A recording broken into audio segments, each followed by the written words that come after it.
Hello दोस्तों, आज के इस वीडियो में हम इंडसइंड बैंक के डिलाइट सेविंग्स अकाउंट्स यानी कि जीरो बैलेंस सेविंग्स अकाउंट्स के बारे में बिल्कुल डिटेल्स में बात करने वाले हैं कि आज के डेट में आपको इंडसइंड बैंक में अपना एक सेविंग्स अकाउंट ओपन करवाना चाहिए या फिर नहीं ओपन करवाना चाहिए। इसके अलावा भाई आप लोगों को एक और प्रॉब्लम फेस करना पड़ता है इंडसइंड बैंक में कि यहाँ पर इंडसइंड बैंक का सेविंग्स अकाउंट काफी सारे लोग बोलते हैं कि डेबिट फ्रीज हो जाता है या फिर क्रेडिट फ्रीज हो जाता है। तो हम इसको लेकर के भी बात करेंगे कि क्या वाकई में इंडसइंड बैंक का सेविंग्स अकाउंट डेबिट फ्रीज हो जाता है, और अगर डेबिट फ्रीज हो जाता है तो फिर इस केस में आप कैसे अपने सेविंग्स अकाउंट को अनफ्रीज करा सकते हैं। तो वीडियो को बिल्कुल भी स्किप मत करिएगा। वीडियो स्टार्ट करते हैं। अब देखो भाई, सबसे पहले मैं आप लोगों को बता दूं कि इंडसइंड बैंक प्राइवेट सेक्टर का बैंक है, और भाई आज के डेट में इंडसइंड बैंक अपने सेविंग्स अकाउंट होल्डर्स को 2.50% से लेकर के 5% पर एनम का इंटरेस्ट रेट प्रोवाइड कर रहा है। तो यहाँ पर आप ये मान के चलो कि आपको यहाँ पर 2.50% का ही इंटरेस्ट रेट देखने को मिलेगा, क्योंकि जब आपके सेविंग्स अकाउंट्स में हाई बैलेंस होता है तभी आपको ज्यादा इंटरेस्ट रेट देखने को मिलता है। दूसरी बात देखो, इंडसइंड बैंक में लोग सेविंग्स अकाउंट्स क्यों ओपन करवाना पसंद करते हैं, क्या आपको पता है? आपको अगर नहीं पता है तो मैं आप लोग को बता दूं कि इनका सबसे बड़ा बेनिफिट्स ये देखने को मिलता है कि अगर आप इंडसइंड बैंक में ऑनलाइन अकाउंट ओपन करते हो तो यहाँ पर आपका मोबाइल नंबर ही अकाउंट नंबर बन जाता है। अब क्योंकि मोबाइल नंबर याद करने में कोई समस्या नहीं होती है, तो यहाँ पर जब अकाउंट नंबर ही मोबाइल नंबर बन जाता है तो भाई अकाउंट नंबर को याद करने में कोई भी समस्या नहीं होती है। ज्यादातर लोग इसी के चक्कर में अपना सेविंग्स अकाउंट इंडसइंड बैंक में ओपन करवाते हैं। दूसरी बात भाई, यहाँ पर इंडसइंड बैंक में और भी काफी सारे बेनिफिट्स देखने को मिलते हैं। ऐसा नहीं है कि सिर्फ यही बेनिफिट्स आपको देखने को मिलता है। देखो, सबसे पहले मैं आप लोगों को बता दूं कि यहाँ पर ये पूरी तरीके से जीरो बैलेंस सेविंग्स अकाउंट होता है। अकाउंट ओपन करने के लिए आपका जो एज है वो 18 ईयर्स प्लस होना चाहिए। डॉक्यूमेंट्स में आधार कार्ड, इसके अलावा पैन कार्ड होना चाहिए। आधार कार्ड से आपका मोबाइल नंबर लिंक होना चाहिए। आप वीडियो केवाईसी के माध्यम से बहुत ही इजिली अपना सेविंग्स अकाउंट ओपन कर सकते हैं। सेविंग्स अकाउंट ओपन करने के लिए अप टू आपको 10,000 रुपए तक की डिपॉजिट करनी पड़ेगी। अगर आपको अकाउंट ओपन करना है तो लिंक मैंने डिस्क्रिप्शन बॉक्स में डाल दिया है, उस लिंक पर आप क्लिक करके बहुत ही आसानी तरीके से अपना सेविंग्स अकाउंट इस बैंक में ओपन कर सकते हैं। अच्छा, अब हम आते हैं पॉइंट्स के ऊपर। तो जैसा कि मैंने आपको बताया कि ये सेविंग्स अकाउंट पूरी तरीके से जीरो बैलेंस सेविंग्स अकाउंट है।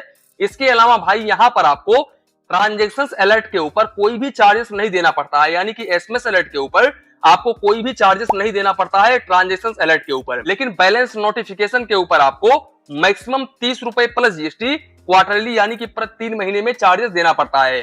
बाकी अगर हम चेकबुक को लेकर के बात करें तो भाई आज के डेट में अगर आप किसी भी बैंक में zero balance savings account open करते हो तो उस सेविंग्स अकाउंट्स के ऊपर ज्यादातर बैंक आपको चेकबुक बिल्कुल भी प्रोवाइड नहीं करते हैं, और जो बैंक आपको चेकबुक प्रोवाइड करते हैं भाई यहाँ पर आपको काफी कम चेकबुक देखने को मिलता है। लेकिन अगर हम इंडसइंड बैंक की बात करें तो यहाँ पर आपको टोटल 30 पेज का चेकबुक क्वार्टरली यानी कि प्रति 3 महीने में देखने को मिल जाता है। 2 चेकबुक यहाँ पर क्वार्टरली यानी कि एक क्वार्टर में आप ले सकते हैं। टोटल 30 पेज का चेकबुक आपको देखने को मिलेगा पर क्वार्टर यानी कि प्रति 3 महीने में।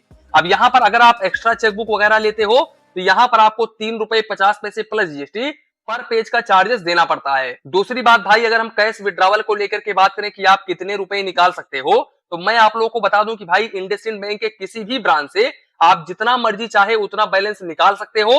आपके अकाउंट में जितना बैलेंस होता है सारे के सारे अमाउंट आप चाहे तो एक ही बार में निकाल सकते हो, आपको कोई भी चार्जेस नहीं देना पड़ेगा।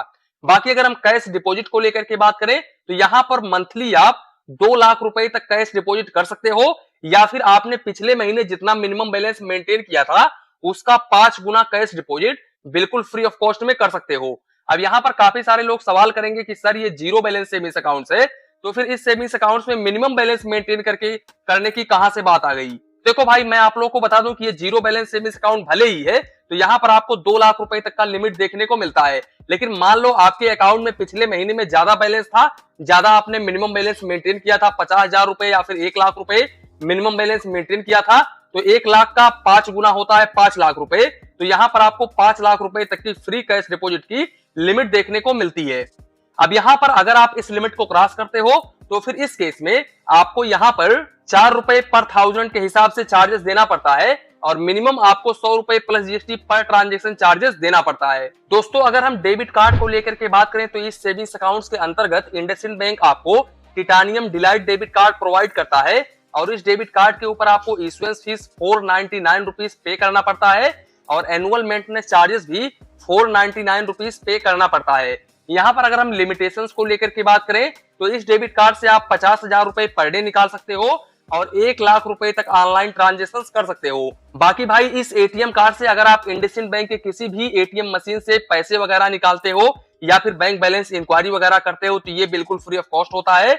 यहाँ पर आपको कोई भी चार्जेस नहीं देना पड़ता है। बाकी भाई इस एटीएम कार्ड से आप किसी दूसरे बैंक के एटीएम मशीन पर ट्रांजेक्शन वगैरह करते हो, जैसे कि बैंक बैलेंस इंक्वायरी वगैरह करते हो या फिर पैसे वगैरह निकालते हो, तो यहाँ पर आप एक महीने में 5 फाइनेंशियल और नॉन फाइनेंशियल ट्रांजेक्शन कर सकते हो और मेट्रो सिटी से मंथली आप 3 फाइनेंशियल और नॉन फाइनेंशियल ट्रांजेक्शन कर सकते हो। अब अगर आप इस लिमिट को क्रॉस करते हो तो फिर इस केस में आपको फाइनेंशियल ट्रांजेक्शन के ऊपर 23 रुपए plus GST per transaction charges देना पड़ता है और नॉन फाइनेंशियल ट्रांजेक्शन के ऊपर 10 रुपए plus GST per transaction charges देना पड़ता है। बाकी भाई इस सेविंग्स अकाउंट्स के ऊपर अगर आप ऑनलाइन एनईएफटी, आरटीजीएस, आईएमपीएस वगैरह करते हो तो यहाँ पर आपको कोई भी चार्जेस नहीं देना पड़ता है, ये बिल्कुल फ्री ऑफ कॉस्ट होता है।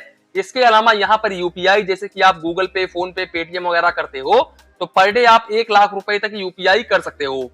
अब यहाँ पर दोस्तों सवाल आता है कि इंडसइंड बैंक का जो सेविंग्स अकाउंट होता है वो भाई डेबिट फ्रीज हो जाता है।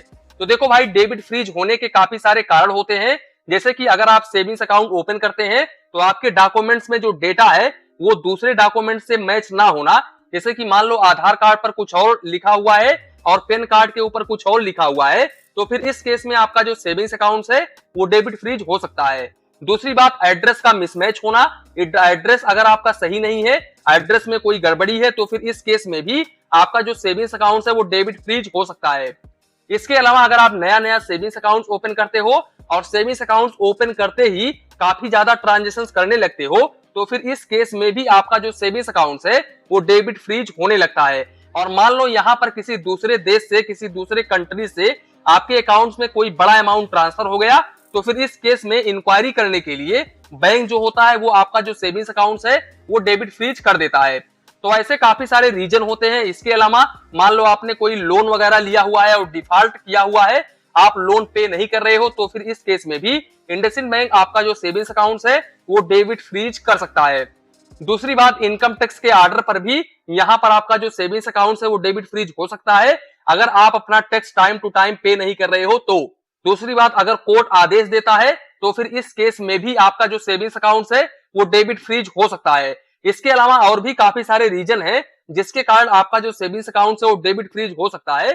तो इस केस में आप क्या कर सकते हो? देखो इस केस में आपको सीधे इंडसइंड बैंक के ब्रांच में जाना है और वहां पर आपको एक्सप्लेन करना है, बाकायदा से एक एप्लीकेशन फिल करना है और फिल करके बैंक में सबमिट करना है। मान लो यहाँ पर आपके एड्रेस की वजह से आपका जो सेविंग्स अकाउंट है वो डेबिट फ्रीज किया गया है तो फिर इस केस में आप उनको रिक्वेस्ट कर सकते हो कि यहाँ पर मेरा एड्रेस ये है और इस तरीके से ये गलती है, आप उनको बता सकते हो।